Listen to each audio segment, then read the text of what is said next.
oduu gammachiisaa hawaasa Oromoo Ameerikaa kaabaatti argamtan maraaf waldaan afran qalloo idil addunyaa sossohiinsa afran qalloo waggaa 60ffaa isaa kabajuuf qophiirra waan jiru hawaasni Oromoo Yuunaayitid Isteetsi fi Kaanadaa jiraattan marti sagantaa seena qabeessa kanarraa qooda akka fudhattan kabajaa guddaan isin affeeraniiti jiru marre adoolessa 21 yookaan Juulaay 21 ganama sa'aatii 10 irraa jalqabee hamma galgala keessaa sa'aatii 10tti Grandaa Theater 3022 Hennepin Ave Minneapolis-tti akka argamtan kabajaa fi jaalala guddaan isin affeeraniiti jiru.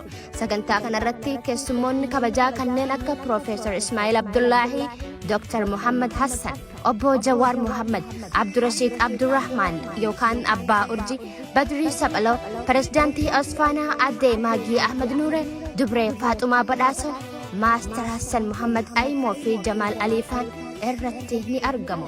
Artistoonni Oromoo sagantaa kanarraa qoodanii fudhatuu jaamee eegama. Elamoo Alii fi Nugusuu Taamiraat dabalatee artistoonni biroo hedduun saganticha irratti isin bashannansiisuudhaaf qophii xumuranii jiru.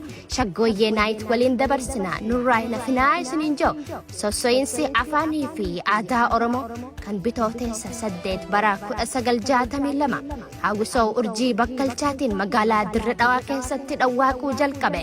Umrii isaatan yeroo gabaabduu keessatti hawaasa naannoo baha Oromiyaa keessatti jijjiirama dinqisiisaa kan fidedha.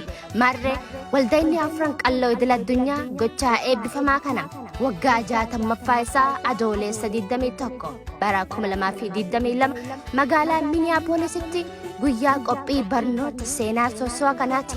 Galgala immoo kan bashannanaatiin kabajuudhaaf itti deemaa jiran kana koottaan waliin kabajaa isiniin jiru waldaa afran qalloo idil addunyaa horaa bulaa deebana.